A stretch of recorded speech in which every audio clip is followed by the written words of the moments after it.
Bueno, buenos días. En el día de hoy seguiremos con el expositorio de los temas. El tema a tratar hoy son trastornos hipertensivos en el embarazo. Somos estudiantes de medicina de la Universidad del SINU, sección Montería, y somos la rotación 3470. Estamos bajo la tutoría del doctor Félix Canencia. A manera de introducción, tenemos que tener en cuenta que los trastornos hipertensivos hacen parte o hacen referencia más bien a alteraciones que se dan fisiológicamente que pueden generar un aumento en la presión arterial y conlleva pues a complicaciones tanto maternas como fetales. Entonces, su definición como tal son grupos de trastornos que se dan en mujeres embarazadas que tienen cifras tensionales sostenidas que son mayores de 140-90 en 2 tomas con 4 a 6 horas de diferencia. Su clasificación va a estar dada en hipertensión gestacional, hipertensión arterial con crónica, preeclampsia, hipertensión crónica que es sobreagregada a la preeclampsia. Entonces, tenemos que la hipertensión gestacional, esta va a ocurrir en la segunda mitad del embarazo en una mujer que previamente era normotensa y que no tiene una proteinuria significativa y que no tiene características de severidad.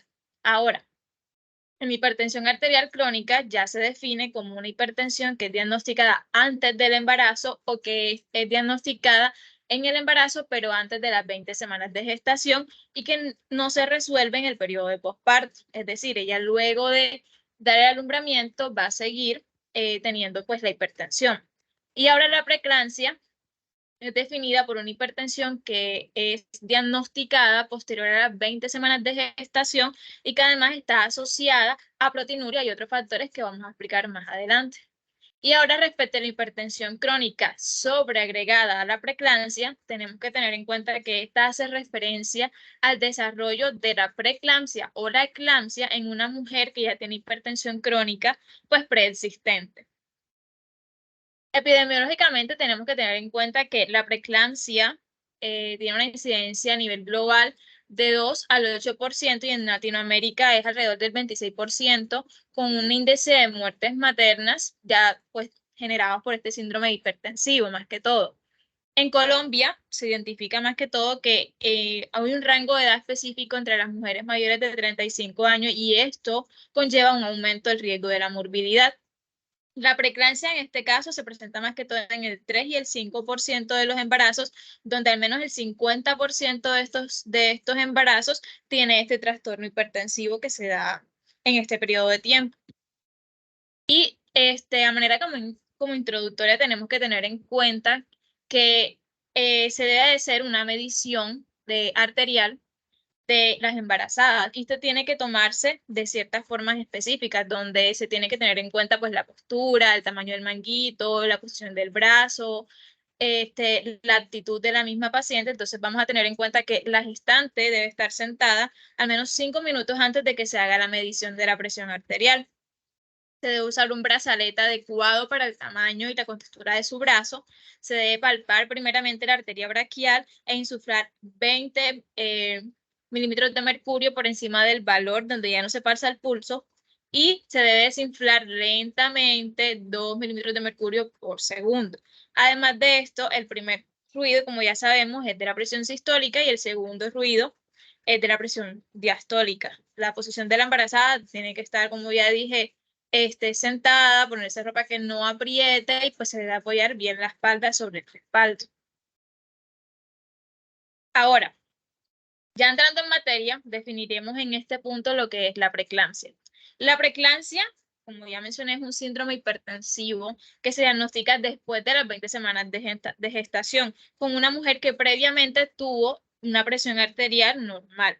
Y además está asociado a una aparición de la proteinuria que es de hecho bastante significativa. Su diagnóstico neto es que a la toma de presión se va pues evidenciar una presión mayor de 140-90 en al menos 2 ocasiones que se tome separadas de 4 a 6 horas. O también puede ser donde se tome al menos una vez la presión y sus valores den mayor de 160 a 110 frente a una toma aislada en que la presión puede estar en mujeres embarazadas y puede hacer pues el diagnóstico de la hipertensión, es necesario hacer una semi-hospitalización para pues controlar esta misma presión. es decir, dejar a la paciente en reposo y evaluar si la presión arterial elevada pues está persistiendo en un reposo al menos de 4 a 6 horas. Ya respecto al diagnóstico de proteinuria que está asociado a este mismo trastorno, entonces se caracteriza porque hay una excreción urinaria de más de 300 miligramos de proteínas en un recuento de 24 horas. Su pronóstico va a estar dividido de cierta forma. Una preeclampsia de inicio tardío, que va a ser con un inicio temprano de parto antes de las 34 semanas, una preeclampsia de inicio tardío con pues inicio de parto más de las 34 semanas, una preeclampsia de pretérmino con un parto menos de las 37 semanas de gestación y con una preeclampsia a término, que también es uno de los pronósticos donde el inicio de parto va a estar dado más de las 37 semanas de gestación. ¿Cuáles son los criterios diagnósticos que pues en las guías nos aparecen y nos ayudan a justamente diagnosticar esta enfermedad? Esto, pues la información la sacamos del Colegio Internacional de Ginecología, entonces tenemos que la preeclampsia se divide en dos formas, una preeclampsia sin signos de severidad y una preeclampsia con signos de severidad. La preeclampsia sin signos de severidad puede haber una proteinuria mayor de 300 miligramos en 24 horas y puede tener, como ya mencioné, la presión arterial mayor de 140-90 en dos ocasiones tomadas y separadas en un rango de horas de 4 horas más o menos. Luego de que se den ya las 20 semanas de gestación con una paciente que no tenga hipertensión arterial anterior. Entonces, debemos indicar en este punto que se puede también generar una preeclampsia con signos de severidad, es decir, la sin signos de severidad puede avanzar a signos de severidad. Entonces tenemos los siguientes criterios, que se puede dar una presión arterial mayor de 160-110 en dos ocasiones separadas también en 4 horas. Entonces, en este punto debemos indicar que si la embarazada consulta urgencias con este rango de cifras arteriales, no es necesario como hacer el diagnóstico. En realidad se debe corroborar las cifras altas en al menos 5 minutos y proceder a manejar la crisis hipertensiva que se esté generando. Ahora, respecto a la trombocitopenia, tenemos que este es otro criterio donde vamos a encontrar el recuento plaquetario menor de 100.000 unidades. En este punto hay que tener en cuenta que mientras más bajas estén las plaquetas, pues va a haber un índice de mayor severidad en esta patología, así como una probabilidad mayor de pues muerte materna o perinatal. Respecto a la insuficiencia hepática, tenemos que este daño hepático es caracterizado porque se duplica o se concentran muchísimo más las enzimas hepáticas. Va a haber un dolor persistente, va a haber un dolor en el cuadrante superior derecho, va a haber epigastralia y no va a responder a medicamentos o no son explicables respecto a la causa que los genera. Ya respecto al edema pulmonar, algunas guías lo están excluyendo de estos criterios, sin embargo, aún se conserva en este punto y también pueden generarse desarrollo de síntomas, ya sean cerebrales o visuales, donde va a haber hiperreflexia, con aumento de áreas reflexionas o clonus, puede haber una cefalea severa, puede haber tinnitus, puede haber fototopsias, escotomas, visión borrosa y pues muchos otros indicios que nos pueden generar o pueden llevar a un diagnóstico de una preeclampsia con signos de severidad. A continuación, los voy a dejar con mi compañera Cristina La Barrera, quien les va a ir comunicando lo que sigue pues, de este tema.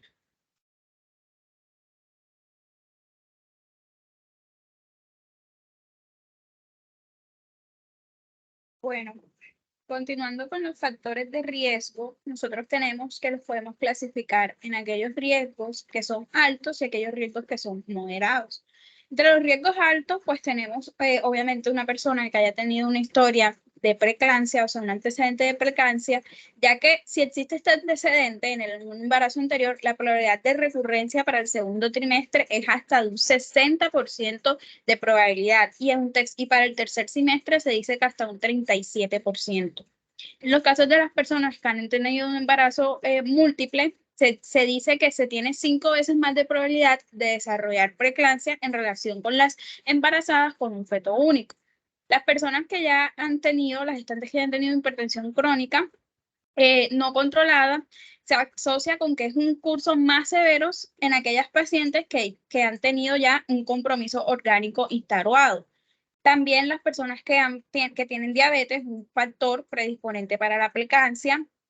También este síndrome es muy importante, las personas que tienen el síndrome de antifosfolípidos, que son la presencia de los anticuerpos antifosfolípidos que se asocian a cuadros muy graves de preeclampsia, incluso hasta los óvulos fetales en etapas tempranas de la gestación. La obesidad incrementa hasta un 35% el riesgo de padecer preeclampsia. También el ser primigestante, ya que dice que el riesgo es de 6 a 8 veces más frecuente que en las nulíparas. También la genética, se dice que hay una asociación con un gen autosómico dominante o autosómico recesivo, todavía no se tiene claro, pero se cree que son homocitos para el alelo GLUT298 que tuvieron este riesgo para desarrollar preeclampsia. También la edad, los menores de 18 años y pues las mayores de 35 años también son un factor de riesgo para padecer preeclampsia. Siguiente, por favor.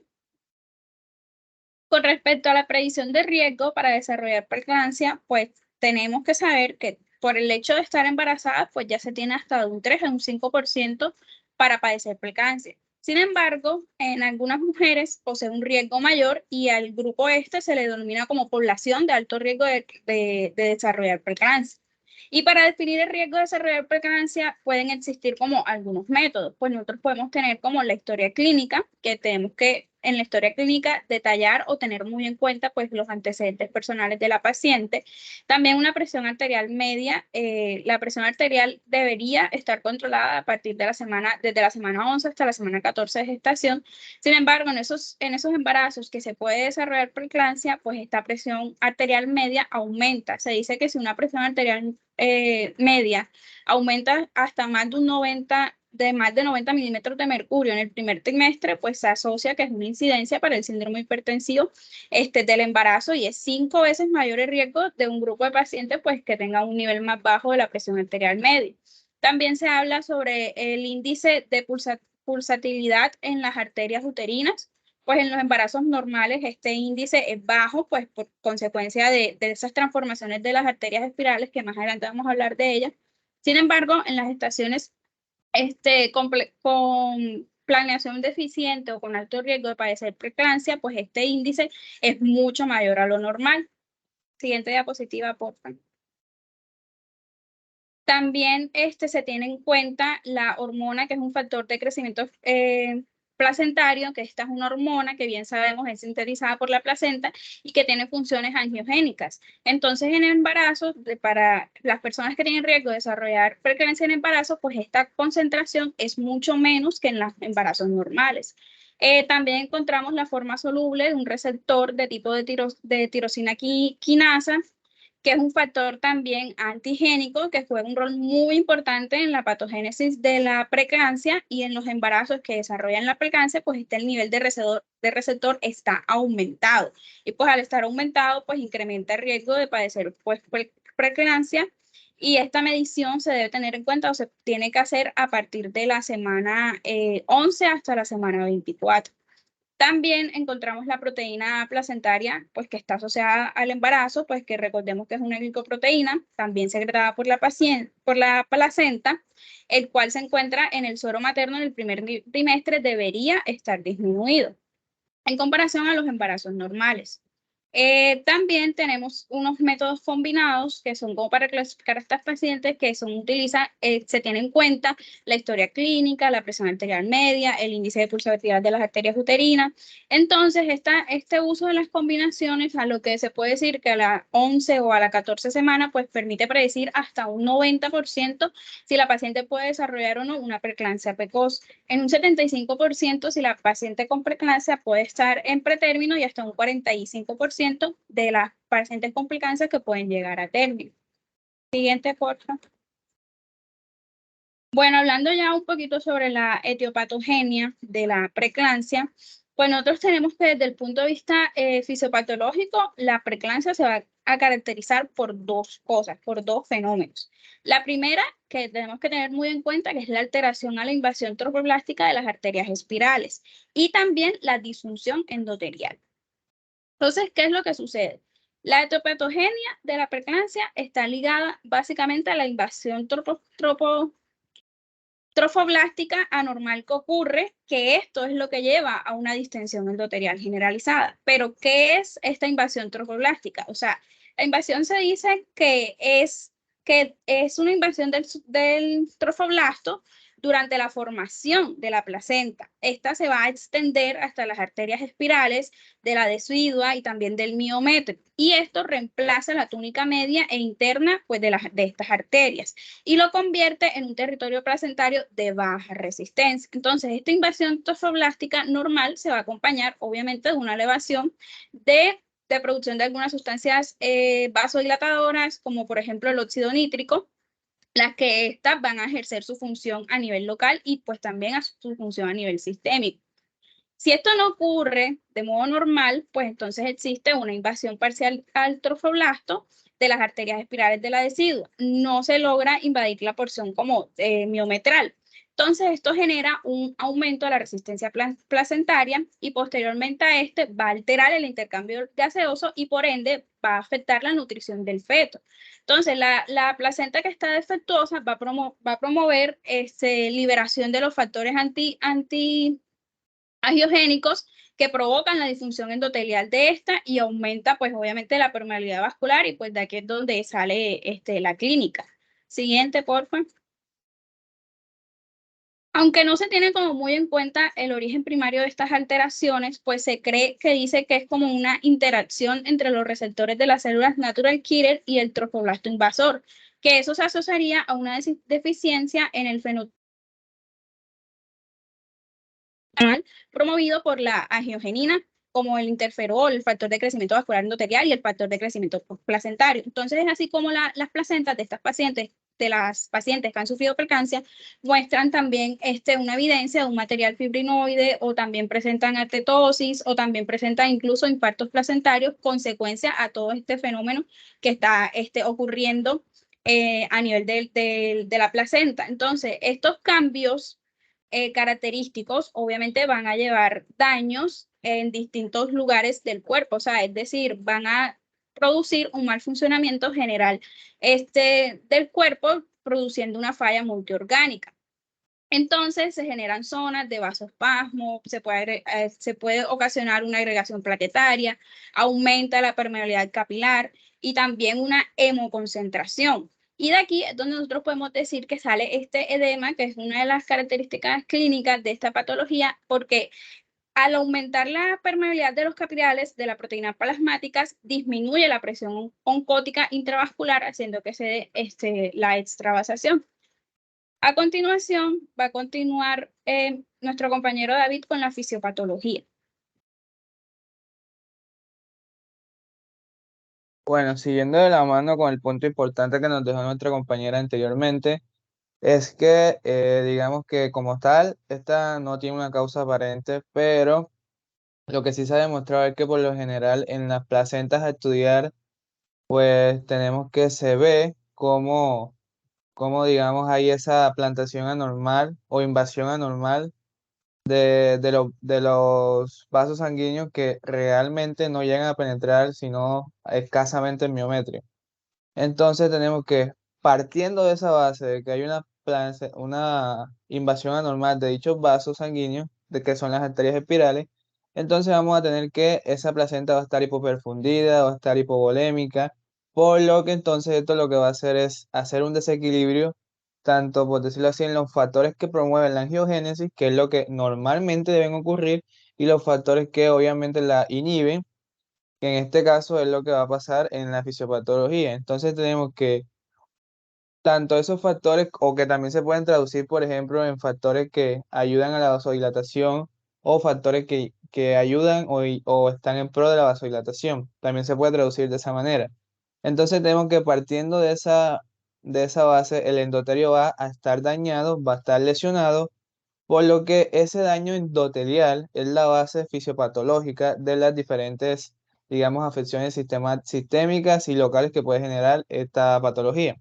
Entonces, como les había dicho anteriormente, es un desbalance o un desequilibrio entre los factores vasoconstrictores y vasodilatadores. Entre los vasodilatadores, el principal que encontramos es el óxido nítrico. Entonces, como dije, si están inhibidos o están los factores antiangiogénicos, pues entonces va a haber muy baja producción de óxido nítrico, por lo que entonces eso disminuiría la vasodilatación. También tenemos una relación que es la prostaciclina y el tromboxano, que esto es lo que les venía diciendo. Entonces, la prostaciclina es un factor vasodilatador, entonces, debido a ese daño endotelial, se disminuyen las concentraciones de este y se elevan las concentraciones de tromboxano. Esta elevación de tromboxano lo que nos va a dejar es principalmente a nivel del sistema renina-angiotensina es que va a disminuir, digamos, la secreción de renina, por lo que directamente va a verse afectado la aldosterona, por lo que también podemos ver traducido la hipovolemia. Ahora, en cuanto a la vasoconstricción, pues vamos a tener que todos estos factores van a generar lo que es la hipertensión arterial. Ya entonces o la manera como puede llegar a afectar los demás órganos, por ejemplo, en el riñón debido a la baja perfusión renal, pues tenemos que este riñón va a desarrollar una insuficiencia renal aguda. En cuanto al hígado, este se debe principalmente a necrosis y debido a que el sangrado va a estar, la hemorragia va, llegamos a tratar de invadir lo que es el espacio subescapular de Gibson, lo que genera entonces unas alteraciones de las enzimas hepáticas. En cuanto al sistema nervioso central, por lo general, o lo más importante que tenemos que tener en cuenta aquí, es la eclampsia. En cuanto, obviamente, a nivel hematológico, hay que tener en cuenta que este va a llegar a producir una coagulopatía intravascular diseminada, mientras que a nivel de la placenta lo que ya va a afectar es una restricción del crecimiento intrauterino. Pasa. Bueno, ahora siguiendo de la mano los efectos que la preeclampsia puede generar tanto a nivel de la madre como el feto. Entonces tenemos que a nivel de la madre va a afectar principalmente cuatro sistemas. Cardiovascular, como les venía diciendo anteriormente, puede llegarle a causar la madre crisis hipertensiva o de hecho insuficiencia cardíaca. En cuanto al hematológico, pues vamos a tener la coagulación intravascular diseminada y también el síndrome de Hell. En el síndrome de Helles básicamente vamos a tener que va a haber hemólisis, elevación de las enzimas hepáticas y además vamos a encontrar trombocitopenias por debajo de 100.000. En cuanto a lo neurológico, como les venía diciendo, lo más a destacar es aquí la eclampsia, que si no se hace un control correcto de la preeclampsia, pues este evolucionaría a esa etapa de eclampsia. Y en los otros sistemas, pues por lo general, edema, daño hepatocelular, o como les dije anteriormente. Y entonces, a nivel fetal, lo que puede generar más daño sería el desprendimiento de placenta previa normicenta. Y además, a nivel materno, lo que podría generar también sería la falla multiorgánica sistémica y la muerte respectivamente. Entonces, continuando con los pues, fetales, pues principalmente, como les dije, restricción del crecimiento intrauterino, de prendimiento de placenta normicenta y la muerte fetal. Pasa.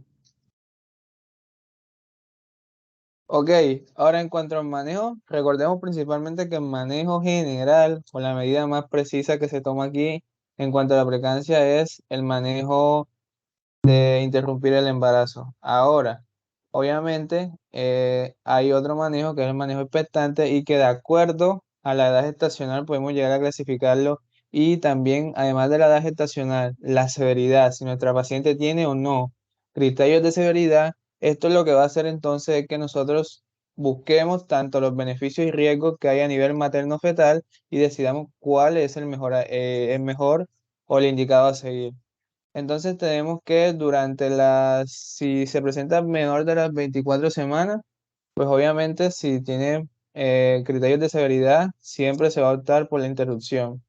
Mientras que si no, pues se puede manejar un manejo expectante. Ahora, en cuanto al grupo de entre las 24 y las 34 semanas, vamos a tener entonces que si hay severidad, también además de inducir el el parto, pues por lo menos también se tiene que, digamos, priorizar la maduración pulmonar y la neuroprotección. Y si no tiene, pues criterio de severidad, obviamente es el manejo expectante. Ya en cuanto mayor de las 34 semanas, pero menor de las 37 semanas, lo mismo. Severidad, si es severo, pues como les dije, indicación de interrupción del embarazo y si no, expectante. Y ya en cuanto al si se da por encima de las 37 semanas de embarazo, pues no hay relativo, no es relativo de que se siga o se persista un manejo expectante. Pasa. Bueno, en cuanto a la finalización del embarazo, vamos a tener algunas indicaciones para saber si realmente debemos, digamos, finalizar ese embarazo o no. Entre los criterios para la finalización del embarazo, pues encontramos que si tenemos una paciente con preeclampsia con los criterios de severidad que lo mencionaron al inicio de la charla, también si es un embarazo no viable, ya sea menor de 24 semanas o mayor de 34 semanas. Además, también tenemos, por ejemplo, preeclampsia sin criterios de severidad, pero, como les dije anteriormente, que tenga un embarazo de 37 semanas, porque el riesgo o realmente no hace la diferencia de que se haga un manejo expectante. Estado fetal no satisfactorio y también si tengamos, digamos, principalmente disfunción orgánica de la madre más un fallo anterior de un manejo expectante. Ahora, si no se cumplen todos estos criterios, pues por lo general se puede llegar a proceder a un manejo expectante hasta la semana 37, siempre y cuando pues sea menor de la semana 37, por lo general mayor de la semana 34 o mayor de la semana 24. En cuanto a si se debe hacer una cesárea o un parto vaginal, pues vamos a tener que la interrupción del embarazo por cesárea está indicada solamente en los casos en que esté contraindicado eh, el parto vaginal. Pasa. Ahora, como introducción en cuanto al manejo de trabajo de parto, tenemos entonces, como les dije anteriormente, el trabajo de parto después de las 34 semanas, pues en toda paciente que presente preeclampsia severa, siempre debe terminarse con la gestación por la vía obstétrica más indicada, ya sea por parto vaginal o por cesárea, dependiendo de cada caso. Ahora, obviamente se debe realizar una monitorización del parto con oxitocina para ir midiendo los riesgos de continuar ese embarazo. También entonces hay que tener en cuenta también lo que es la contractibilidad uterina, que obviamente esta se encuentra, siempre hay que buscar si esta se encuentra o no dentro de los parámetros establecidos, que por lo general tenemos entonces que para el trabajo de parto vamos a encontrarla entre 3 a 5 contracciones durante los 10 minutos, entre una duración de 50 y 60 segundos. Ahora los dejo con mi compañera Luisa, que va a hablar un poco más sobre el manejo de parto.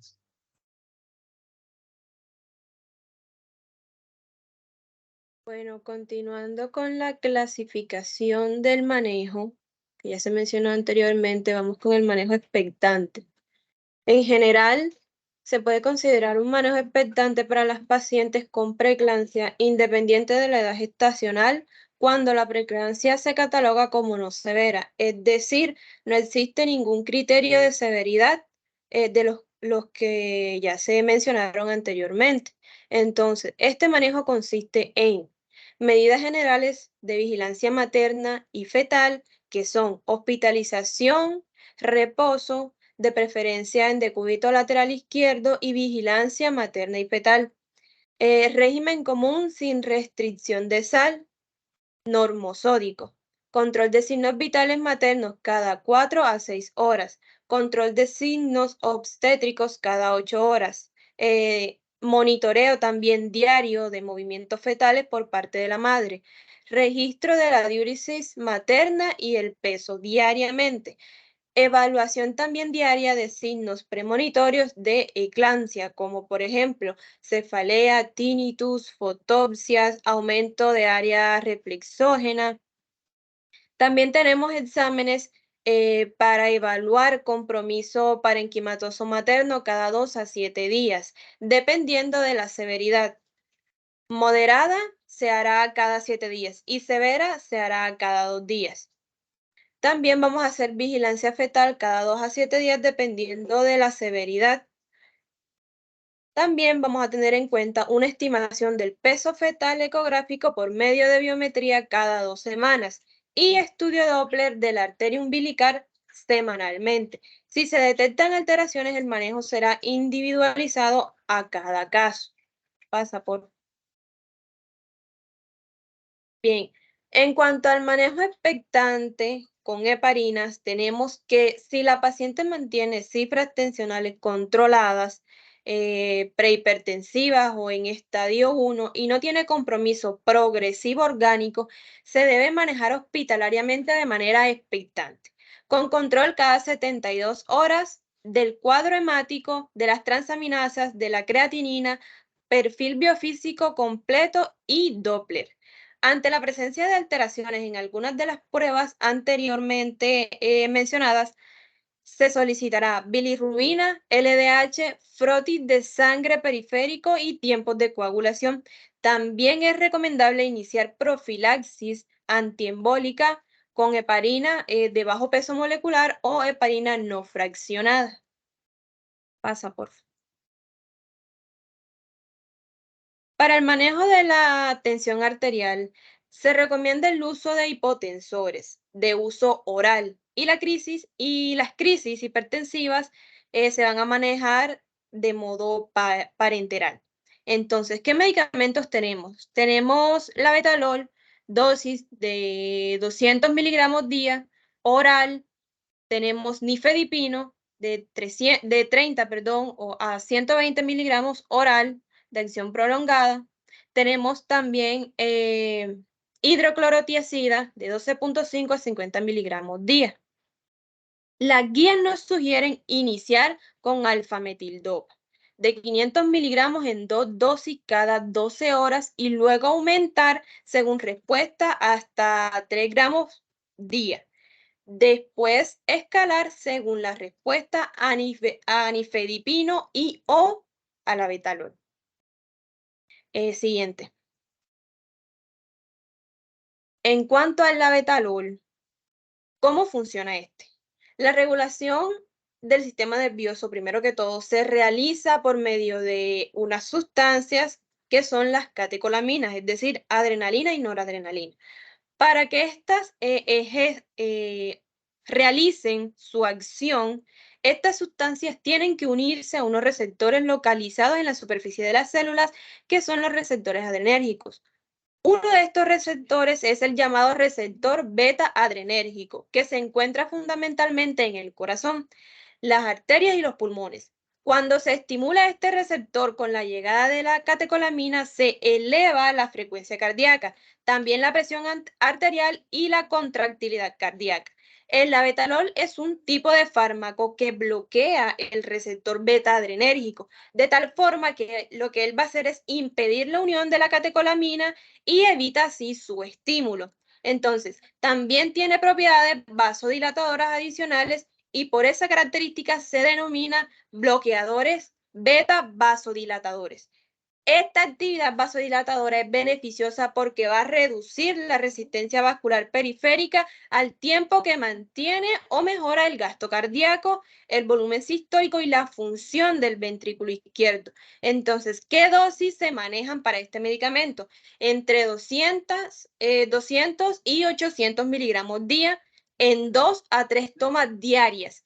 Los comprimidos son de 100 miligramos o 200 miligramos y su uso se asocia a letargia y a cefalea. Siguiente. Ahora vamos con el nifedipino. ¿Cómo funciona?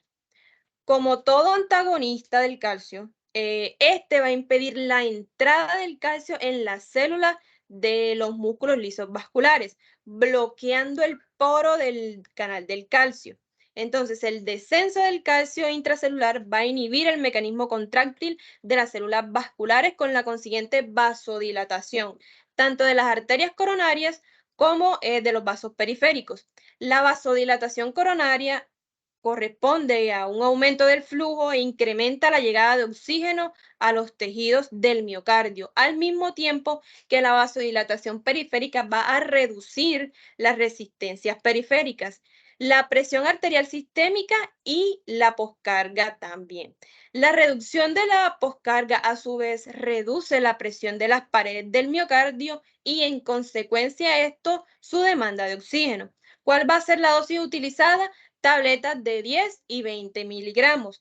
La dosis máxima no debe exceder los 120 miligramos día. Es seguro también su uso en mujeres que estén amamantando y entre sus efectos adversos se describe rubor facial, cefalea y palpitaciones. A continuación los dejo con mi compañero Manuel Echenique. Siguiente. Bueno, vamos a hablar ahora sobre, bueno, continuando el manejo de atención anterior, ahora vamos a hablar sobre la alfametildopa. Pues, es otra droga de elección que vamos a iniciar con dosis de 250 miligramos cada 12 horas y se aumenta progresivamente cada 48 horas hasta llegar a un máximo de 500 miligramos cada 6 horas. El objetivo de esto, pues, es mantener la presión arterial diastólica cercana a los 80 a los 90 mililitros de mercurio. Y presiones menores a esto, pues, se van a asociar a una hipoperfusión placentaria y a un compromiso fetal. Por eso siempre vamos a tratar de mantener entre 80 y 90. Esto va a reducir el tono simpático central, estimular los receptores alfa 2 en el tronco encefálico y así, pues, nos va a disminuir la resistencia vascular. Y no vamos a tener unos cambios tan significativos en la frecuencia cardíaca ni en el gasto cardíaco, manteniendo así una buena perfusión renal. Es también seguro su uso durante la lactancia y pues uno de sus principales efectos adversos es la resequedad bucal. Bueno, esta metildopa está contraindicada en pacientes con enfermedad hepática, como de pronto una cirrosis, una hepatitis, y personas obviamente con hipersensibilidad a cualquiera de los componentes de esta. Por eso, pues en aquellas pacientes que sean alérgicas, pues no vamos a tratarlas con esto, sino con algunos de los otros medicamentos. En algunos raros casos, durante el tratamiento con este, pues ha aparecido anemia hemolítica adquirida, pero es muy raro. Pero pues en algunos pacientes, en caso de haber anemia, pues se deben hacer los estudios laboratorios apropiados y determinarse ahí de pronto alguna hemólisis por el uso de esta. Y pues cuando encontramos una anemia hemolítica, una presencia de anemia hemolítica, es una indicación para nosotros interrumpir la administración de la metildopa y pues elegir otro método en dicho caso. Siguiente. Bueno, ahora vamos a hablar un poco sobre lo que es la maduración pulmonar con los corticoides. Al diagnóstico de preeclampsia y las múltiples complicaciones con alta posibilidad de agravación progresiva de la condición materna fetal, pues nosotros lo que vamos a hacer es administrar betametasona 2 miligramos intramuscular cada 24 horas por 2 dosis. Claro está, frente al diagnóstico de preeclampsia en embarazos que estén entre las 23 semanas hasta pues lo que serían las 24 semanas. Siguiente. Bueno, ahora vamos a hablar cómo prevenimos la preeclampsia y la eclampsia. Y pues aquí nosotros se recomienda pues lo que es el uso profiláctico de los ASA en pacientes con alto riesgo. Bueno, el ASA va a inhibir selectivamente la producción de tromboxano plaquetario y no va a afectar la prostaglandina vascular, lo cual genera pues que sea un método útil para la prevención primaria de la preeclampsia. Y bueno, el uso profiláctico se utiliza a partir de las 11 a las 14 semanas de gestación en dosis de 100 miligramos al día hasta las 36 semanas de gestación. No se recomienda esto pues a todas las embarazadas y en los países pues, que tengan baja ingesta pues del calcio en la dieta, a esto referimos como menores a 800 miligramos día. Además de la aspirina, pues se le va a recomendar o se debe suplementar con calcio en dosis de 1,5 a 2 gramos día. Y esto nos va a reducir mucho el riesgo de preeclampsia de inicio temprano, como también nos va a prevenir mucho más la de inicio tardío. Siguiente. Bueno, las contraindicaciones del uso de magnesio. Entonces, aquí, ¿qué vamos a tener? Podemos tener hipersensibilidad, podemos tener bloqueos cardíacos, podemos tener miastenia gravis y pues aquí nosotros también podemos agregar lo que es la benzodiazepina, fenitoína y una dosis de impregnación de 15 a 18 miligramos kilogramos día y una dosis de mantenimiento de 4 a 8 miligramos día. Siguiente. Bueno, ahora vamos a hablar un poco sobre las complicaciones. La preeclampsia, en este caso, puede ser una de las complicaciones más graves para la madre, incluso va a estar unida con el riesgo vital de ella. Y esta, pues, entre los mayores Entre las mayores complicaciones asociadas tenemos lo que es la preeclampsia y la eclampsia, como ya habíamos diciendo, y pues la eclampsia va a corresponder a un cuadro de convulsiones tónico-clónicas focales y multifocales. En el contexto de dicha patología, pues debe sospecharse en toda embarazada mayor a 20 semanas que pues presente convulsiones o que esté de pronto en un estado de coma antes, durante o después del parto o de dicho embarazo. Y que esté también de pronto en ausencia o que tenga signos de déficit neurológico, pues nosotros vamos a sospechar de la eclampsia. Bueno, estas convulsiones que presenta la eclampsia pueden conducir a una hipoxia materna severa, un trauma o hasta una neumonía por aspiración. En este caso, aunque el daño neurológico residual es raro, algunas mujeres pues, pueden tener problemas a corto o a largo plazo. Consecuencias de pronto como deterioro de la memoria, un déficit de pronto de la función cognitiva, especialmente pues después de dichos ataques recurrentes o pues la falta de control de la hipertensión severa que conduce pues de pronto a un edema citotóxico. Bueno, a continuación nuestro compañero Juan Foronda hablando sobre signos y síntomas premonitorios.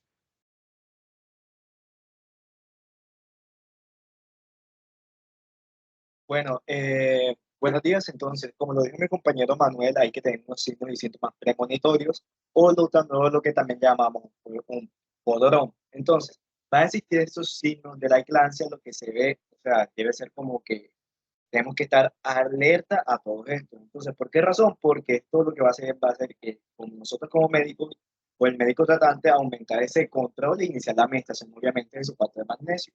Entonces, ¿qué es lo que va a pasar con la presencia de estos síntomas? Que pueden volver una preeclampsia moderada a una preeclampsia severa. Y esto se debe manejar como tal. Entonces, más o menos como la mitad de los pacientes, es decir, de un 50% de las mujeres con preeclampsia, pueden evolucionar a eclampsia. Entonces, ¿cuáles son estos signos y síntomas? Como vemos en la diapositiva, una epigastralgia que puede venir acompañada o sola con dolor del hipocondrio derecho, unos reflejos tendinosos desaltados, cefalea intensa, alteraciones visuales que pueden ser escrotofotoxias y obviamente cambios o puede haber alteraciones en el estado de conciencia. Siguiente. Entonces, ¿qué va a pasar con esas pacientes o con esas convulsiones en las pacientes con eclampsia? Pues principalmente el mecanismo por el cual la paciente con preeclampsia desarrolla por convulsiones no está bien claro, pero hay ciertas teorías en las que se le ha atribuido a focos de hemorragia intracraniana, obviamente por cuál van a estar causadas por una ruptura en el endotelio vascular y por ende esto como que consecuencia que va a pasar. Va a haber una hipoxia producida por esa vasoconstricción localizada y así obviamente van a haber presencia de unos trombos plaquetarios pequeños. Entonces, la localización más frecuente de las hemorragias petequiales, ¿en dónde va a ser? ¿En dónde se va a encontrar? Obviamente en los lóbulos occipitales como tal. Lo cual que va a explicar esto, que de los disturbios visuales que a menudo van a presentar estas pacientes con eclampsia, como se mencionó en la diapositiva anterior. Entonces, ¿para qué va a ser indispensable como tal en este caso? Va a ser indispensable como realizar una evaluación neuroradiológica en las pacientes con condiciones que sean obviamente refractarias. ¿Y con qué motivo, por qué razón nosotros hacemos esto? Pues obviamente para excluir otras patologías neurológicas que puedan producir convulsiones diferentes a la eclámptica, es decir, como diagnósticos diferenciales como tal. Entonces, ¿qué va a pasar después? Después de la convulsión, la paciente suele hiperventilar para compensar que esa acidosis respiratoria y láctica que se desarrolla en la fase apneica de la convulsión. Entonces, la hipoxia materna como tal, ¿qué puede llevar o qué puede ocasionar? Puede llevar una bradicardia fetal. Y entonces, esta bradicardia, ¿qué va a pasar? Si la paciente no vuelve a convulsionar, el feto se recupera más o menos en un lapso de 4 a 6 horas, de acuerdo a lo que nosotros investigamos. Sin embargo, ¿cuál es la complicación perinatal más frecuente? Esta puede llevar una obstrucción de placenta. ¿Siguiente? Entonces, como tal, ¿cuáles son los diagnósticos diferenciales, como se mencionó anteriormente, que se tienen que tener en cuenta? Obviamente, una epilepsia que no sea eclántica, tumor cerebral, un aneurisma cerebral roto, una púrpura trombocitopénica trombótica, una trombosis venosa cerebral, un síndrome de monitucurémico, un embarazo molar, como se mencionaron en las clases anteriores. Siguiente.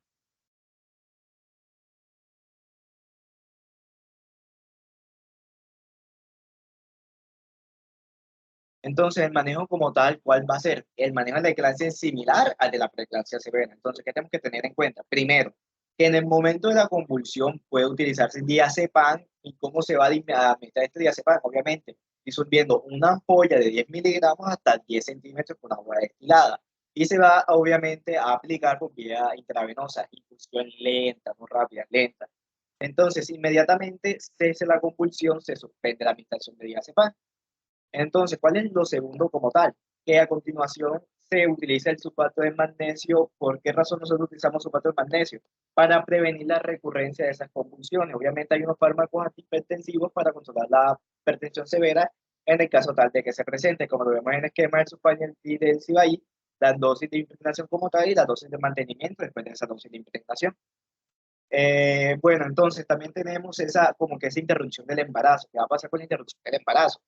Esta no se debe realizar de emergencia, hay que tenerla en cuenta. Esta obviamente se va a efectuar una vez que se haya controlado el cuadro convulsivo y la paciente haya recuperado la conciencia. Entonces, como tal, que tenemos que tener en cuenta que la interrupción del embarazo no es necesariamente o no necesita que sea por una cesárea. Y en la medida de lo posible se debe preferir el parto vaginal de acuerdo a las indicaciones que ya nosotros hemos hablado anteriormente. Y ojo, tenemos que tener en cuenta de algo, que las pacientes pueden sufrir un estatus convulsivo, por cual se va a caracterizar. Primero, por episodios convulsivos que se caracteriza por mayor a 5 minutos.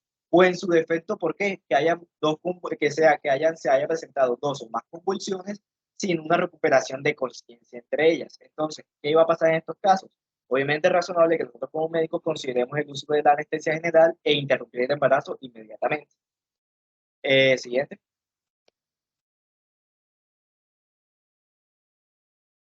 Y también nosotros tenemos que tener en cuenta algunas cosas que son unos datos a tener en cuenta. Entonces, creemos que, ¿qué va a pasar con esto? Primero, no debemos descuidar que la buena protección de la vía aérea para asegurar que, obviamente, una adecuada oxigenación y prevenir la hipoxia y la acidemia materna, como se mencionó en la fisiopatología anterior. Lo segundo, y también importante, es que se debe mantener un balance de líquidos y electrolitos, mediante que, obviamente, mezclando solución salina isotónica para nosotros disminuir esa hipovolemia marcada que se presenta en las pacientes. Entonces, para tener en cuenta también en la diapositiva se muestra que en caso tal de presentar los signos de intoxicación por sulfato de magnesio, si está mayor a 9 miligramos sobre decilitro, va a haber una pérdida de reflejo patelar, si es mayor de 12, una parálisis respiratoria, y en caso tal de mayor de 30 miligramos sobre decilitro, la paciente va a presentar un paro cardíaco. Como tal, ¿cuál es el antídoto que nosotros vamos a utilizar en caso de que haya una intoxicación por sulfato de magnesio? Gluconato de calcio, 10 cc por vía intravenosa por 10 minutos. Siguiente, y bueno, a continuación lo voy a dejar con mi compañera Juliana en cuanto al manejo de las crisis hipertensivas. Bueno, como les mencionó mi compañero, ahora voy a seguir yo con las complicaciones. Una de las complicaciones más comunes que se presentan en este tipo de embarazadas, que son las crisis hipertensivas. Debemos tener en cuenta principalmente aquí que aquí lo que va a estar alterado es, por ejemplo, vamos a tener pacientes con una presión arterial diastólica mayor a 110 milímetros de mercurio y también vamos a tener alteraciones en la presión arterial sistólica mayor a 160 milímetros de mercurio. También debemos tener en cuenta la diferencia entre una urgencia y una emergencia hipertensiva. Lo primero que debemos tener en cuenta son las crisis hipertensivas. Como les mencioné anteriormente, son elevaciones agudas con una grave alteración de la presión arterial con cifras diastólicas mayor a 110, las cuales ponen en peligro la integridad del sistema cardiovascular y la vida del paciente, por lo cual es necesario un tratamiento farmacológico de manera inmediata. Ahora bien, hay que tener en cuenta que existen las emergencias y las urgencias hipertensivas. Cuando hablamos de urgencias hipertensivas son todas aquellas en que no hay afectación de órgano blanco. Mientras que las emergencias hipertensivas, aquí hay una elevación severa, aguda de la tensión arterial que va a estar acompañado de un daño orgánico que puede ser un daño orgánico nuevo o que puede ser progresivo en el tiempo. Otra cosa que hay que tener en cuenta es que toda paciente que esté cursando con una crisis hipertensiva debe ser hospitalizada. ¿Por qué? Porque hay que evaluar tanto las condiciones maternas como las condiciones fetales. También se debe indicar, como les mencionaba anteriormente, rápidamente un tratamiento con hipotensores para manejar las crisis y así disminuir el riesgo de que se presenten nuevas crisis o que se presenten más complicaciones en la madre. También se debe tener en cuenta que como tal en las crisis hipertensivas, el objetivo está en mantener presiones arteriales entre 140 y 90 a 105 en cuanto a la presión diastólica. Siguiente. Bueno, en cuanto al manejo inicial, lo primero que tenemos que hacer, como les mencioné, hospitalizarlo. Aplicar el ABC, control de signos vitales, evaluar la frecuencia respiratoria, la frecuencia cardíaca, la saturación de oxígeno. También hay que evaluar la presión arterial cada 10 a 15 minutos para que no haya nuevas crisis. También se debe evaluar el bienestar fetal, los latidos cardíacos fetales, la monitorización fetal continua, se debe hacer una buena anamnesis y un buen examen físico, también haciendo hincapié con la sintomatología que estas presenten, ya sea, por ejemplo, dolor epigástrico, también evaluar el tono uterino en el examen físico. También se deben instalar vías venosas periféricas para la toma de exámenes como hemograma, pruebas hepáticas, pruebas de coagulación, LDH, creatinina, ácido úrico, para así estar atentos en contra a otras complicaciones que puede presentar esta paciente. También el uso de hipotensores, que ahora les voy a comentar cuáles son, y también se debe considerar la interrupción del embarazo como tal ante más de 3 igual o a 3 crisis hipertensivas o ya sea un deterioro frente a las condiciones maternas o fetales. Por este motivo, si la edad gestacional es menor de 34 semanas, se recomienda el uso de corticoides, como se mencionó anteriormente, para la inducción de la madurez pulmonar.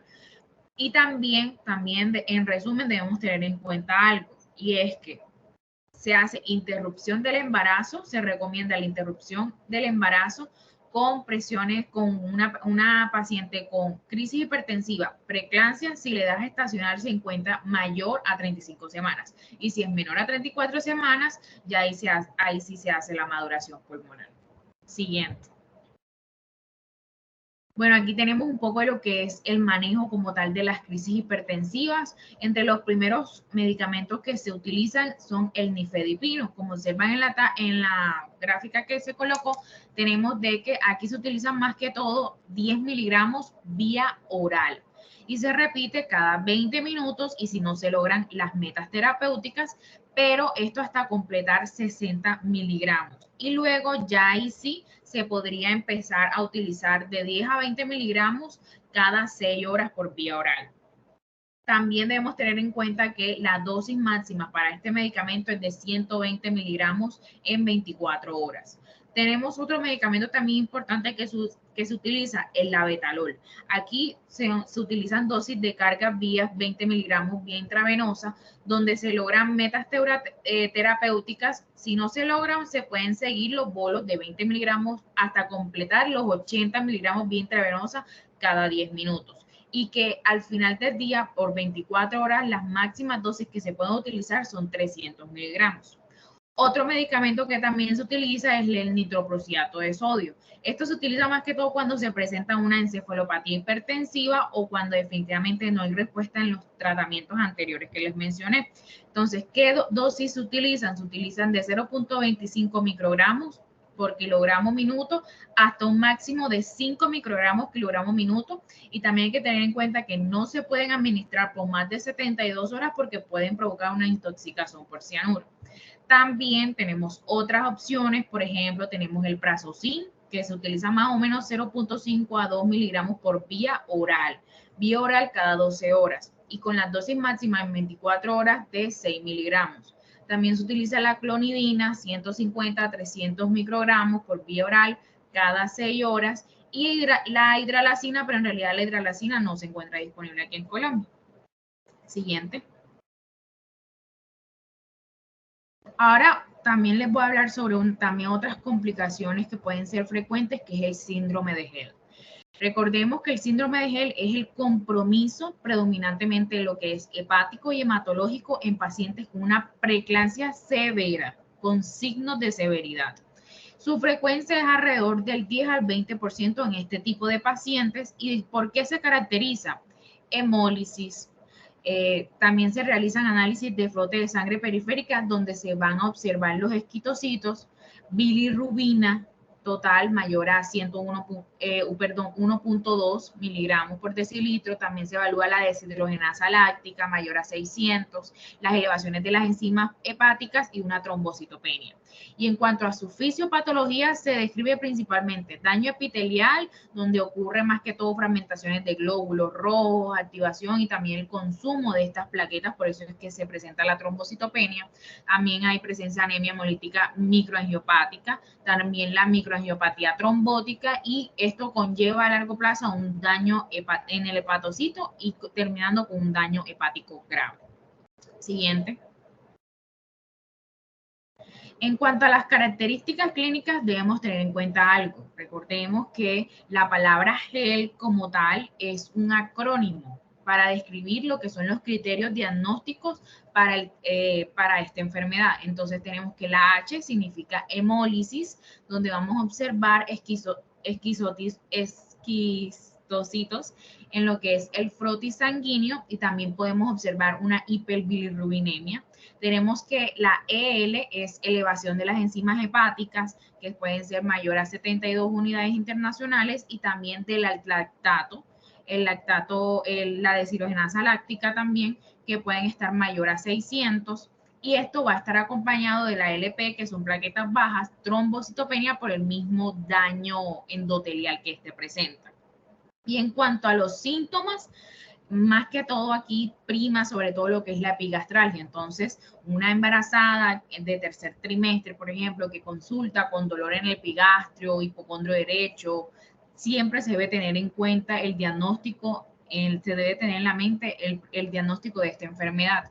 También pueden haber otros síntomas que tienden a ser clásicos, como por ejemplo las náuseas, los vómitos, el compromiso en el estado general de la paciente, cefalea, y algo también muy característico aquí que se le conoce como el lívido reticularis. Se presenta más que todo como un patrón reticular de coloración como rojiza, azulada en la piel, principalmente en las piernas. Entonces, esto va asociado más que todo por la inflamación que está conllevado en los vasos sanguíneos, por el daño endotelial, y que puede estar aumentando este patrón reticular, sobre todo en zonas donde hay mucho frío. Entonces, siguiente, las dejaré aquí con mi compañera Juliana, que les seguirá hablando un poco sobre el síndrome de Helen. Bueno, ahora hablaremos sobre el manejo de este síndrome. Entonces debemos decir que el tratamiento como tal definitivo vendría siendo la interrupción del embarazo como tal, y se requiere de una evaluación multisistémica en UCI. Entonces, para el manejo de esa trombocitopenia, nosotros debemos hacer una transfusión de plaquetas en caso de que el recuento de estas sea menor de 40.000. ¿Para qué? Para así lograr elevar las plaquetas hasta unas 50.000. Cabe recalcar que si por causa de hemólisis el hematocritos baja a niveles inferiores como un 24%, debe ser enseguida transfundido, además glóbulos rojos empacados. Hay que transfundirle, además de lo otro, los glóbulos rojos empacados. Ahora bien, en la mayoría de las pacientes, las plaquetas se normalizan a los 2 o 3 días posteriores al parto, pero la trombocitopenia mejora hacia el día 7º u 8º, y las enzimas hepáticas se van a normalizar alrededor del día 4º del puerperio como tal. Entonces, si existe una oliguria marcada que no va a mejorar con la administración de líquidos intravenosos y tampoco con furosemida, entonces nosotros debemos colocarle a nuestro paciente un catéter en la vena yugular, o en su defecto en la vena subclavia o en la vena periférica, para así infundir los líquidos parenterales de acuerdo con la presión venosa central. ¿Con el fin de qué? Bueno, con el fin de mantener esta en valores cercanos a los 10 centímetros de la aguja. Siguiente diapositiva, por favor. Ahora hablaremos sobre las complicaciones del síndrome de Helen. Bueno, dentro de las cuales se destacan estas que son las más más importantes. Tenemos las convulsiones, la insuficiencia renal aguda, la coagulación intravascular diseminada, los hematomas hepáticos, el desprendimiento placentario y el síndrome de distrés respiratorio.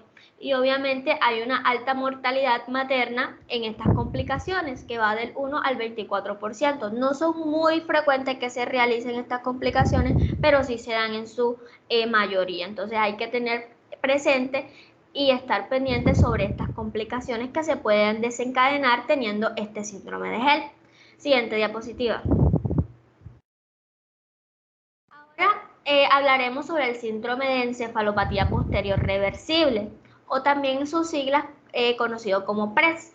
¿De qué se trata esto?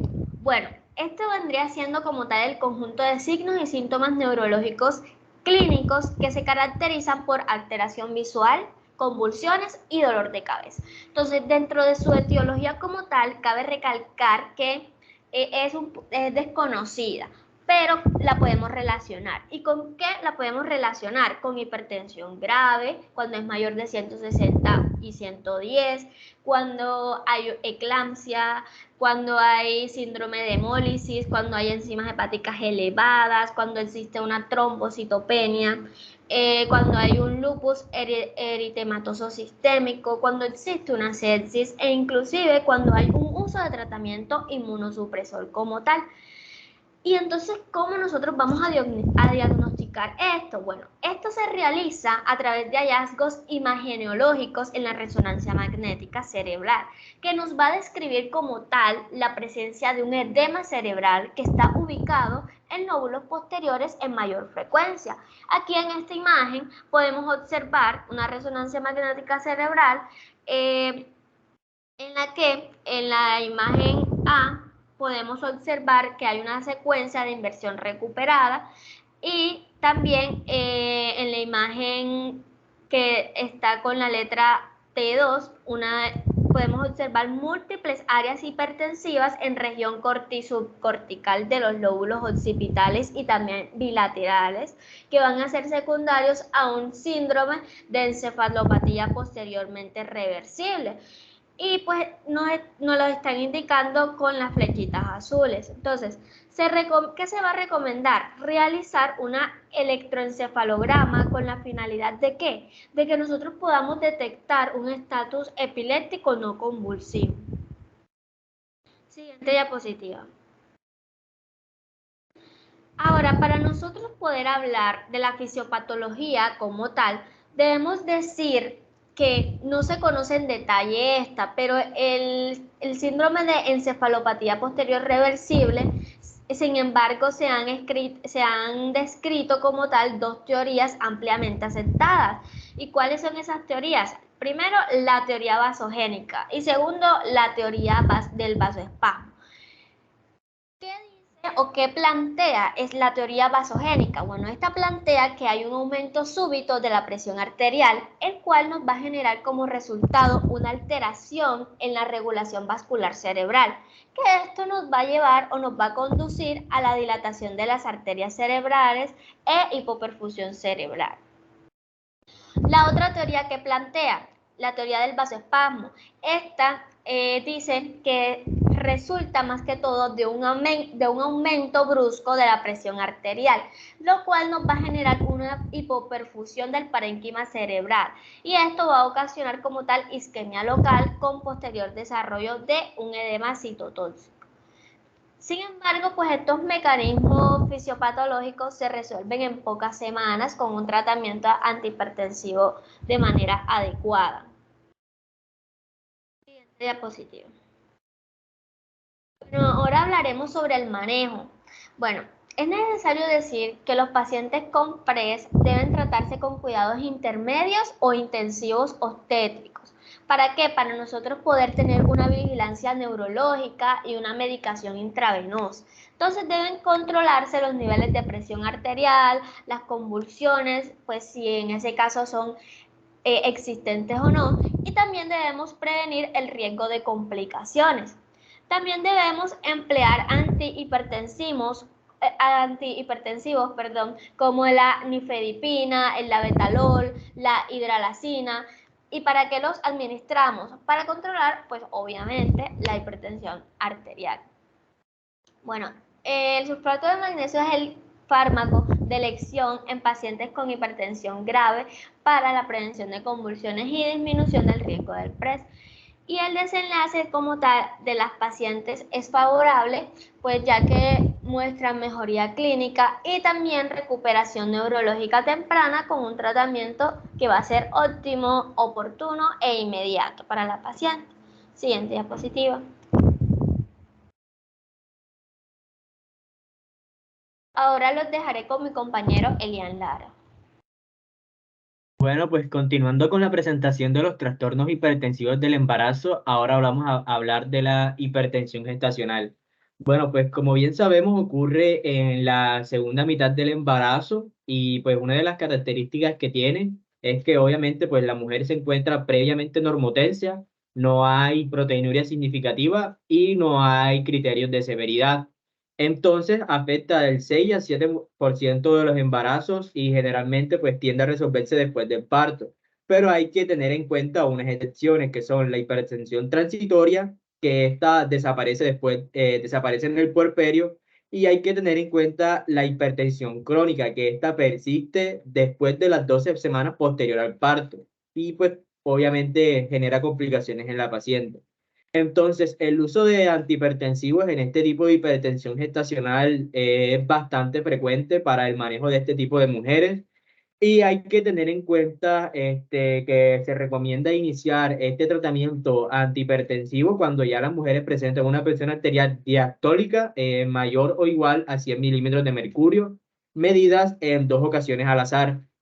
El objetivo es mantener esta presión arterial diastólica en rangos entre 90 a 100 milímetros de mercurio. Entonces, la evidencia disponible que hay sobre el tratamiento antihipertensivo pues se asocia con la reducción de riesgo en las mujeres previamente hipertensas, lo que contribuye obviamente a disminuir pues la afectación de órganos blancos, como puede ser cerebro, corazón y riñones, que son los que se afectan más comúnmente. Y además, otros beneficios que también pueden presentar es que obviamente aumenta el periodo, la prolongación de la gestación, disminuye los riesgos de proteinuria, la disminución de pérdidas perinatales y además de esto, pues obviamente ayuda al estado clínico de la paciente. Siguiente diapositiva.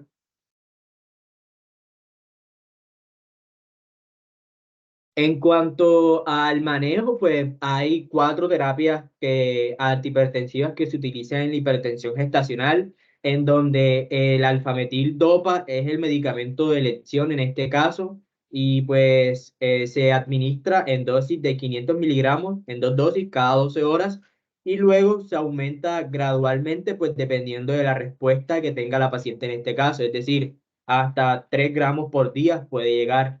Las otras terapias que se utilizan aquí es el labetalol, que va de 200 a 200 miligramos vía oral, dividido de 2 a 3 dosis. Comúnmente pues se inicia a partir de 100 miligramos, 2 dosis por día. Y ya tenemos otros medicamentos como lo es el nifedipino y la hidroclorotiazida. Entonces, un factor importante que nosotros debemos de considerar aquí es la interrupción del embarazo en la hipertensión gestacional. Esta pues suele darse a partir de de las 40 semanas de gestación, obviamente en su forma pura, que es la hipertensión transitoria. Entonces, este tipo de síndrome hipertensivo del embarazo se asocia con un aumento en la morbilidad perinatal y una disminución en el peso de los recién nacidos. En cambio, las madres que sí tienen mayor riesgo de desarrollar hipertensión arterial crónica en un futuro, pues aumenta hasta en un 30% de los casos. Entonces, en cuanto a la hipertensión crónica, siguiente diapositiva.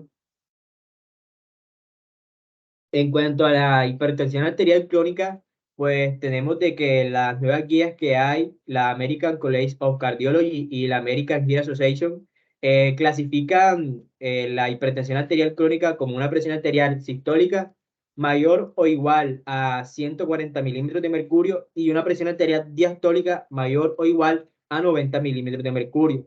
teniendo en cuenta esto, pues en la paciente embarazada se puede presentar 3 casos probables. La primera es que la paciente con diagnóstico de hipertensión arterial crónica conocida antes del embarazo, en general ya ha requerido uso de antihipertensivos. La segunda, que la hipertensión arterial que se diagnostica antes de las 28 semanas de gestación. Y la tercera es que la paciente que desarrolla hipertensión gestacional y permanece hipertensa después de las 12 semanas postparto. Entonces, siguiente diapositiva.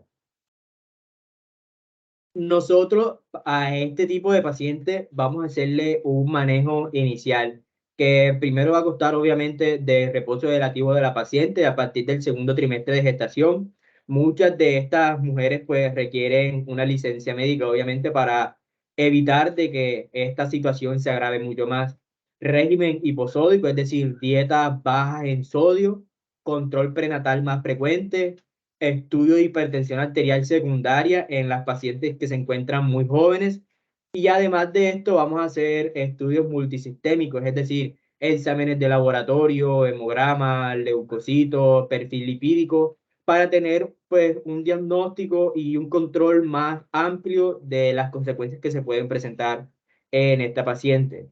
Obviamente, evaluar la proteinuria en 24 horas, y si la paciente ya venía recibiendo tratamiento hipertensivo con IECA, con ARA-2 y con diuréticos, pues obviamente hay que suspender este tipo de medicamentos. Siguiente diapositiva.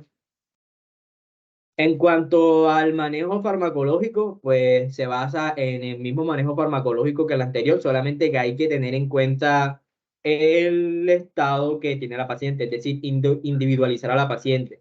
Y vamos a clasificarla en dos. Si la paciente tiene una hipertensión arterial moderada, que es cuando la presión arterial diastólica está menor de 105 a 110 milímetros de mercurio, no hay evidencias de disminución en la frecuencia, ni hay presencia de placenta previa o desprendimiento prematuro de placenta no intersa, parto prematuro, muerte fetal o neonatal con el tratamiento farmacológico.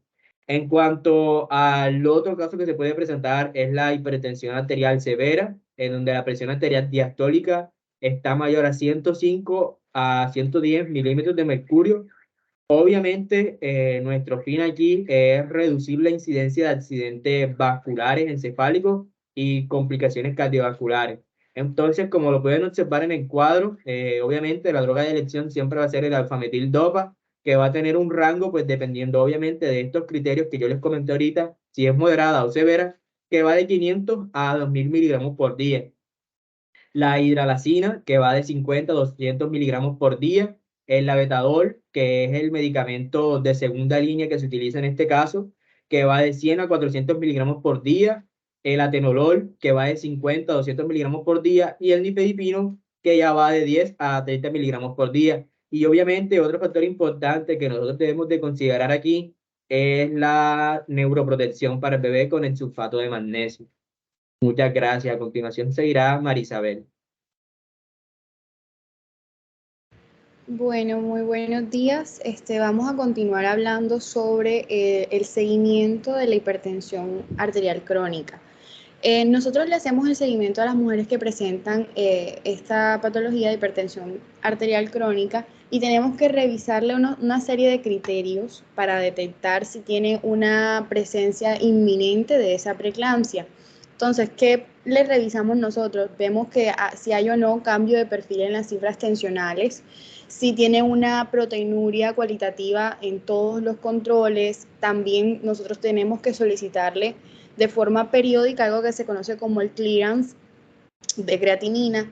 También debemos enviarle proteinuria de 24 horas, uricemia, hematocrito. Esas son como las principales que debemos enviar. En cuanto a evaluar el crecimiento fetal, esto se hace más o menos dentro de las 28, 32, incluso 36 semanas. Y también debemos evaluar algo que se conoce como la unidad fetoplacentaria, con un registro basal no estresante, que es esa evolución de la condición fetal que se da antes del parto, y lo hacemos por medio de un monitoreo electrónico fetal. Y por último, pues también le evaluamos ese perfil biofísico. Además de todo esto, debemos valorar si nuestra paciente tiene o no tiene la necesidad de hospitalizarla. Entonces eso se hace en base a unos criterios y esos criterios son, primero, el de la presión arterial, que tenga una presión arterial sistólica mayor de 160 o una presión arterial diastólica mayor de 105. Que haya un compromiso de algo que se conoce como la unidad fetoplacentaria, si nosotros también sospechamos una preeclampsia sobreagregada o se sospecha de esa hipertensión arterial crónica secundaria, y también si tiene pues criterio para interrumpir el embarazo. ¿Cuáles son esos momentos que nosotros tenemos que hacer esa interrupción del embarazo? Bueno, eso es lo que vemos aquí en la tablita de la diapositiva y la vamos a dividir en dos partes. Primero tenemos el cuadro clínico y segundo tenemos el momento en el que nosotros actuamos referente a ese cuadro clínico. Entonces, primero tenemos si la paciente tiene una hipertensión crónica sin necesidad de un uso de hipotensores, que tiene una presión arterial en rangos de 140 a 90, en ese caso nosotros interrumpimos el embarazo ya al finalizar en las 40 semanas normalmente. Si nosotros en cambio tenemos una paciente con una hipertensión arterial crónica que tiene requerimientos de hipotensores, entonces nosotros lo que hacemos es interrumpir ese embarazo dentro del lapso de tiempo de 37 a 38 semanas. Y por último, que es como la más tempranita, cuando nosotros interrumpimos el embarazo, es cuando la paciente tiene una hipertensión crónica, que tiene una hipertensión crónica que se le manejó mal y que tiene compromiso de ese parénquima y que especialmente tiene una preeclampsia sobreagregada. Esto se interrumpe más o menos en un lapso de 34 a 35 semanas. Siguiente, por favor. En cuanto a, bueno, acá tenemos una relación que es la hipertensión crónica sumado con una preeclampsia sobreagregada. Esto corresponde al diagnóstico de esa preeclampsia o eclampsia en las mujeres que tengan, no sé, un diagnóstico previo de una hipertensión crónica, ya puede ser que la haya tenido, no sé, primaria o secundaria, y pues esto se nos va a presentar a nosotros como una descompensación de las cifras tensionales y también se nos puede presentar como una aparición de proteinuria en la segunda mitad del embarazo. Esta asociación que nosotros vemos acá de la hipertensión crónica más la preeclampsia sobrecargada puede empeorarnos ese pronóstico lógicamente materno y fetal, por lo que tenemos que manejar muy bien esa preeclampsia severa. O sea, se tiene que manejar como una preeclampsia severa para que me entiendan. Siguiente, por favor. Bueno, acá tenemos una pregunta. ¿Cómo diferenciamos en una paciente sin control prenatal previo? ¿Cómo diferenciar pacientes sin control prenatal previo? En ocasiones, pacientes con o sin antecedentes de hipertensión crónica, en las cuales se nos presentan con proteinuria en la segunda mitad del embarazo, estas pacientes, estas mamitas que no tienen controles prenatales previos, para nosotros se nos vuelve un desafío diagnóstico porque nos genera dificultad a nosotros los médicos para diferenciar si la proteinuria corresponde a un daño renal que ya sea secundario a esa hipertensión crónica que haya tenido un mal control, que cursa o puede cursar o no con esa preeclampsia sobreagregada, o si es esa preeclampsia aislada que tiene una nueva aparición en este contexto. En estos casos, nosotros hacemos un estudio que es muy útil y muy recomendado que se conoce como órgano blanco. Lo hacemos de manera lógicamente complementaria, pues ya que nos va a ayudar a determinar esa etiología que está presentando no la paciente. Entonces, en estos casos se solicita algo que se conoce como el fondo de ojo, y si en ese fondo de ojo hay presencia de alteraciones en los cruces arteriovenosos o otros signos que nos indiquen una hipertensión arterial crónica, pues entra dentro de los resultados de este examen para diagnosticar.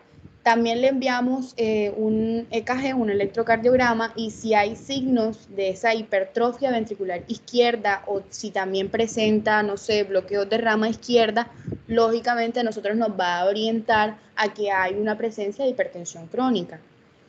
También le enviamos la ecografía renal, ya todos acá hemos visto radiología, y aquí en esta se van a buscar esos signos de nefropatía médica crónica, donde vamos a observar la disminución de ese tamaño renal, donde se va a ver un aumento de esa ecogenicidad, va a haber pérdida de algo que ya conocemos como la diferenciación corticomedular. Entonces esos son criterios ecográficos para diagnosticarnos o ayudarnos a un diagnóstico más oportuno de esta patología. Algunas investigaciones a nosotros pues nos han sugerido que se debe medir esa calciuria 24 horas para que nos oriente si hay el SHE, o sea, el síndrome de hipertensivo del embarazo. Y sin embargo, si a pesar de que se le realiza este estudio a la mamita, no sabemos aún el diagnóstico, entonces, ¿qué es lo que tenemos que hacer con esta paciente? La vamos a manejar de manera como si tuviera una hipertensión crónica con una preeclampsia sobreagregada. Siguiente, por favor.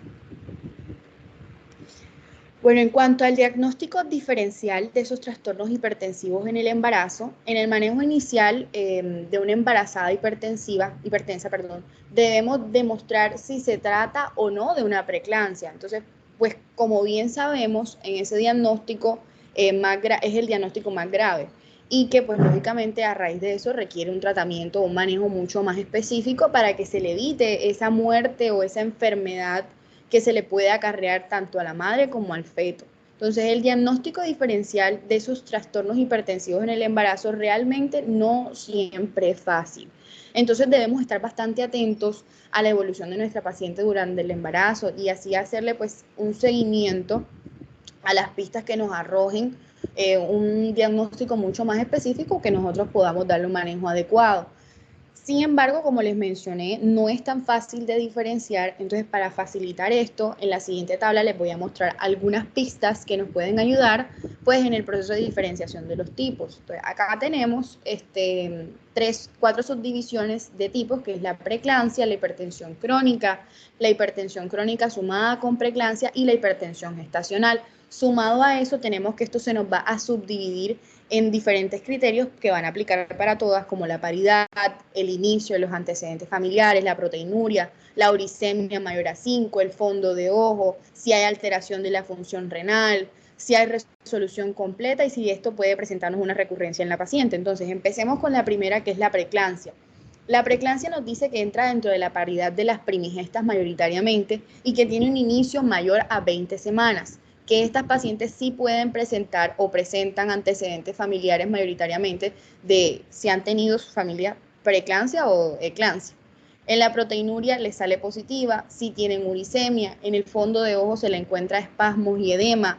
En la alteración de la función renal nos comenta la tabla que sí, pero incluso esta también nos refiere que es reversible.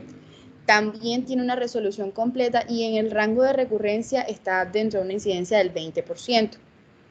En cuanto a la hipertensión crónica, nos comenta que esta se da mayoritariamente en pacientes multíparas que tienen menos de 20 semanas de gestación y que tienen por antecedentes familiares también lo mismo, que en su familia ha habido hipertensión arterial crónica. Dentro de la proteinuria sale positiva solo si la paciente tiene un daño renal subyacente y presenta uricemia solo si la hipertensión crónica está relacionada o concomitante con esa insuficiencia renal que pueda presentar o no la paciente. En cuanto al fondo de ojo, acá encontramos esclerosis, hemorragias y también se pueden alterar cruces auriculoventriculares. Referente a la alteración de la función renal, esta sí se presenta, pero se da de manera más leve y no tiene una resolución completa. Su recurrencia sí está presente. En cuanto a la hipertensión crónica más la preeclampsia, tenemos que esta también se da en pacientes multíparas. Recordemos que esta es la sumatoria de las dos anteriores que les acabo de mencionar. Se da mayoritariamente en pacientes que tienen más de 20 semanas de gestación, que tienen antecedentes de hipertensión crónica, que les sale positivo proteinuria, que sí presentan uricemia, que en el fondo de ojo les aparece esclerosis, alteraciones con los cruces auriculoventriculares, que tienen espasmos, que tienen edema, y estas sí presentan alteración de la función renal y acá no nos comenta que sea leve o reversible, solamente que sí la presenta. En cuanto a la resolución completa, estas pacientes tampoco tienen una resolución completa y sí refiere que tienen recurrencia. Por último, tenemos la hipertensión gestacional, que esta ya no nos comenta si es primigesta o multípara, sino que se puede presentar dentro de los dos rangos, ya que es variable y se da principalmente en pacientes que estén dentro del tercer trimestre de gestación.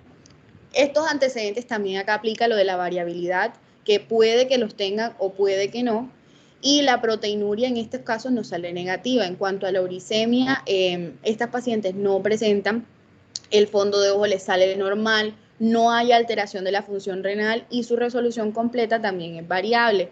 Su número de recurrencias sí puede presentarse, pero también nos destaca que este tipo de pacientes puede que tengan una incidencia del 30% de presentar esa hipertensión crónica a futuro o de mantenerla. Siguiente, porfa.